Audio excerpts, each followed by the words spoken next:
அனைவருக்கும் வணக்கம்.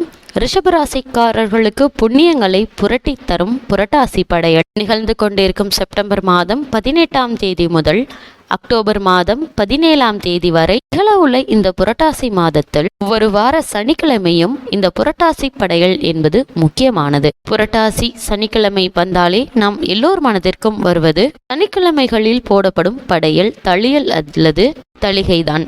மங்களகரமான மஞ்சள் ஆடைகளை அணிந்து கொண்டு திருப்பதியை நோக்கி செல்கின்ற யாத்திரை மக்கள், பின்னை முட்டும் அளவிற்கு ஓங்கி ஒலிக்கின்ற கோவிந்தா நாம கோஷம். இப்படி இந்த புரட்டாசி படையலில் என்ன மாதிரியான நன்மைகள் எல்லாம் நம் வாழ்வில் கிடைக்க இருக்கு அப்படின்னு சொல்லி பார்த்தோம்னா, ஒரு மனிதன் நன்றாக வாழ வேண்டும் என்று சொன்னால் அவரிடத்தில் செல்வம் இருக்க வேண்டும்.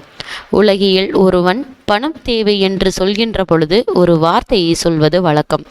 நாளைக்கு எனக்கு 1000 ரூபாய் தேவைப்படுகிறது, என்னிடம் இல்லை, யாரிடமாவது கேட்டு புரட்டி கொள்ள வேண்டும் என்று சொல்வதை கேட்டிருப்பீங்க. இங்கே புரட்டி கொள்ளுதல் என்றால் உள்ளவர்களிடம் கேட்டு சேகரித்து கொள்ளுதல் என்ற அர்த்தம். இப்படி எல்லா செல்வங்களும் வைத்திருப்பவன் இறைவன். அவனுடைய திருவருள் மங்கள ஆசிகளாக கிடைத்துவிட்டால் வாழ்வில் எல்லா வளங்களும் சேர்ந்துவிடும். துன்பங்கள் மாறி புதிய வாழ்க்கை பிறந்துவிடும். செல்வத்தை தேவைக்கு புரட்டுவது போல இறைவனுடைய ஆசைகளை புரட்டுவதற்கு சேகரிப்பதற்கு என்றே ஒரு மாதத்தை நம்முடைய முன்னோர்கள் வைத்திருக்கிறார்கள். ஆசிகளை புரட்டி தரும் மாதம் என்பதால் இந்த மாதத்திற்கு புரட்டாசி மாதம் என்று பெயரும் வைத்தார்கள். முக்கியமாக இந்த புரட்டாசி மாதத்தில் ஒவ்வொரு சனிக்கிழமையும் மிகவும் முக்கியமானது. புரட்டாசி மாதம் என்று சொன்னாலே நமக்கு 3 விஷயங்கள் நினைவுக்கு வரும். ஒன்று, புரட்டாசி சனிக்கிழமை. சனிக்கிழமையில் போடப்படும் படையல் தளியல் அல்லது தளிகை. மங்களகரமான மஞ்சள் ஆடைகளை அணிந்து கொண்டு திருப்பதியை நோக்கி செல்கின்ற யாத்திரை மக்கள், விண்ணை முட்டும் அளவுக்கு ஓங்கி ஒலிக்கின்ற கோவிந்த நம ஹோமம் கோஷம்.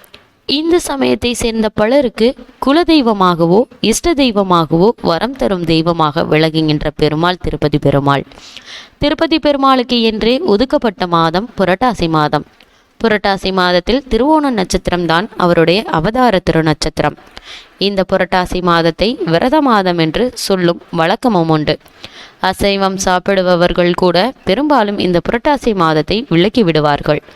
பல குடும்பங்களில் புரட்டாசியில் ஒவ்வொரு சனிக்கிழமைகளிலும் காலையில் எண்ணெய் தேய்த்து குளித்து விரதமிருந்து மதியம் தலைவாழை இலை போட்டு சர்க்கரை பொங்கல், கொண்டைக்கடலை, சுண்டல், பாயாசம், தளிகை அதாவது பெருமாள் வடை என்று அலங்காரமாக பலவிதமான பிரசாதங்களை செய்து படைப்பார்கள். அன்றைய நாளில் பெரும்பாலும் சித்திரன்னங்கள் என்று சொல்லப்படும் புளியோதரை, எலுமிச்சை சாதம், எள் கலந்த சாதம், தயிர் சாதம், தேங்காய் சாதம் என்று பல வகையான சாதங்களை படைத்து தேங்காயை உடைத்து மாவிளக்கு போட்டு தூப தீபங்கள் காட்டி வழிபடுவார்கள். சாம்பிராணி புகையை போட்டு மணி அடித்து வீட்டில் உள்ள அவ்வளவு பேரும் ஏகா கோஷமாக கோவிந்த கோஷத்தை போடுவார்கள். திருமலையில் பிரம்மோற்சவம் மிகவும் முக்கியமானது. இந்த புரட்டாசி மாதத்தில் புரட்டாசி மாத திருவிழாக்களில் மிகவும் முக்கியம் வாய்ந்தது பிரம்மோற்சவமாகும். இதை பற்றி புராணங்கள் வெளியிடும் பாங்கை அறிய வேண்டியுள்ளது. பவிக்யோத்ரா புராணத்தில் திருமலை அப்பனுக்கு முதலாக பிரம்மனால் பிரம்மோற்சவம் செய்யப்பட்டது என்றும் இந்த பிரம்மோற்சவத்தில் ஒவ்வொரு நாளும் வாகன சேவை இருந்தது என அறியப்படுகிறது. கொடியேற்றி விழா தொடங்கி கொடி இறக்குதல் விழா ஈராக 9 நாட்கள் நடந்து முடிவதே பிரம்மோற்சவமாகும். 9 நாட்கள் முதல் 14 நாட்கள் வரை பிரம்மோற்சவம் நடந்ததாகவும் கல்வெட்டுகள் கூறுகின்றன. பல்லவராணி ஜாமவை என்பவர் காலத்தில், அதாவது 966 கிபி காலத்தில் நடந்த விதமும் பின்னர் அவர் கால தொடக்கத்திலிருந்து இன்று வரையில் நடந்து வரும் விதமும் கல்வெட்டுகள் மூலம் அறியப்படுகின்றன. இந்த புரட்டாசி சனிக்கிழமை அன்றைக்கு யாரேனும் அதிதிகள் வந்தாலோ விருந்தினர்கள் வந்தாலோ அவர்களுக்கு விருந்து கொடுத்து ஆசிர்வாதம் பெறுவார்கள். பல குடும்பங்களில் வருடத்திற்கு ஒரு முறையோ 3 அல்லது 5 வருடத்திற்கு ஒரு முறையோ திருப்பதி யாத்திரை சென்று வருவதை வழக்கமாக வைத்து கொண்டு அதற்கென்றே திருப்பதி உண்டியல் என்று தனி உண்டியலை வைத்து அவ்வப்பொழுது அதில் காசும் போடுவார்கள். இதை 2 விதமாக செலவு செய்வர்கள். இந்த உண்டியல் பணத்திலிருந்து ஒரு வழி செலவாக திருப்பதி யாத்திரையை மேற்கொள்வார்கள், அல்லது திருப்பதி யாத்திரை மேற்கொண்டு ஆனந்த நிலையத்தை வலம் வந்து உண்டியலில் இந்த பணத்தை அவனுக்கு உண்டியலோடு காணிக்கையாக செலுத்திவிட்டு புதிய உண்டியல் வாங்கி வந்து மஞ்சள் துணி முடிந்து சனிக்கிழமையில் மறுபடியும் காணிக்கை போட்டு தளிகை போட்டு காணிக்கை சேர்க்க ஆரம்பிப்பார்கள். இன்றைக்கும் கிராமங்களில் பல குடும்பங்களில் இந்த திருப்பதி உண்டியல் வழக்கம் உண்டு. அது மட்டுமில்லாமல் பெரும்பாலான மக்களுக்கு திருப்பதி ஏழுமலையானிடம் பயமும் பக்தியும் உண்டு. தவறு செய்துவிட்டால் கண்டிப்பாக தண்டிப்பான் என்கின்ற உணர்வு பெரும்பாலான மக்களுக்கு உண்டு. அதனால்தான் மனரீதியாக தவறு செய்ய மாட்டார்கள்.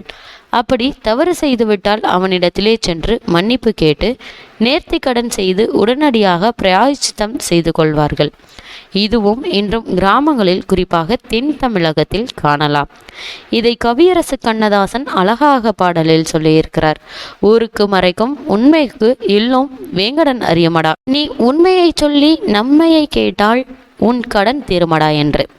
கடன் என்றால் பாவங்கள் என்று அர்த்தம். கலிகாலத்தில் நம்முடைய கடன்களை தீர்த்து வைப்பதனையே தன் கடனாக, அதாவது கடமையாக கொண்ட அவன் ஏழுமலையில் இருக்கின்றான். உலகத்தில் உள்ள லட்சக்கணக்கான மக்கள் அவனை நம்புகிறார்கள், நம்பி கை தொழுகிறார்கள். அந்த நம்பி, அதாவது இறைவன் நமக்கு கை தருகின்ற மாதம்தான் புரட்டாசி மாதம். புரட்டாசி தளிகையில் எவ்வளவு கோடீஸ்வரனாக இருந்தாலும் தன் வீட்டு அரிசியை வைத்து சனிக்கிழமை பிரசாதத்தை செய்ய மாட்டார்கள். சனிக்கிழமை காலையில் ஒரு பாத்திரத்திற்கு திருநாமமிட்டு துளசி மாலை சாத்தி பல வீடுகளில் நாராயணா கோவிந்தா என்ற கோவிந்த நாமத்தை சொல்லி பிச்சை பெற்று அதை கொண்டு பிரசாதம் படைப்பார்கள். அது மட்டுமில்லாமல் இந்த புரட்டாசியில் இது மிகவும் முக்கியமானதாகவும் கருதப்படுது. இதன் மூலமாக எந்த சூழலிலும் மனிதனுக்கு வரலாம். அச்சூழலை அவன் எதிர்கொள்ள தயாராக வேண்டும் என்கின்ற மனநிலை வளரும். கோடீஸ்வரனாக இருந்தாலும் கூட அதுவும் அவன் இட்ட பிச்சைதான் என்று எண்ணுவதன் மூலம் அகங்காரம் ஒழியும். அகங்காரத்தை நீக்கிக் கொள்வதற்கு ஒரு நாளாவது மற்றவர்களிடம் யாசித்து கேள், பக்தியோடு யாசித்து கேள். இதன் மூலமாக 2 நன்மைகள் ஏற்படும். ஒன்று, அகங்காரம் குறையும். நம்மிடம் இருக்கக்கூடிய செல்வமெல்லாம் எந்த நேரத்திலும் மாறும் என்கின்ற உணர்வு பிறக்கும். நான் எனது என்கின்ற உணர்வுகள் தொலைந்துவிட்டால் இறைவனுடைய பேரருள் எளிதாக கிடைத்துவிடும். இதைத்தானே திருவள்ளுவரும் யான் எனது என்னும் செருக்கு அறுப்பான் வானோர்க்கு உயர்ந்த உலகம் புகும் என்றார். அந்த உயர்ந்த உலகம் என்பது திருமலை. அதனால்தான் அவன் இருக்கக்கூடிய திருமலையை வைகுந்த வாசல் என்று சொல்கின்றார்கள். அதை நோக்கித்தான் நம்மை போன்ற மனிதர்களும் வானில் உள்ள தேவர்களும் புரட்டாசி மாதத்தில் வந்து வழிபடுகின்றனர். புரட்டாசி மாதத்தில் கோவிந்த நாமம் சொல்லி அடுத்த 11 மாதங்களுக்கு தேவையான நல்லாசிகளை புரட்டி கொள்வோம். இந்த புரட்டாசி மாதம் என்றாலே முக்கியமான ஒரு நாள் கண்டிப்பாக அவசியமானதாக அமைஞ்சிருக்குது. இந்த மாதத்தில் ஏற்படும் புரட்டாசி அமாவாசை மகாலய அமாவாசை என்று அழைக்கப்படுகிறது. இன்றைய நாள் நம்மளுடைய முன்னோர்களை வணங்குவதன் மூலமாக, வழிபடுவதன் மூலமாக நமக்கு கிடைக்கும் அனைத்து செல்வங்களும் கிடைக்கும். இதை பற்றின முழுமையான பதிவை அடுத்த பதிவில் நாம் பார்க்கலாம்.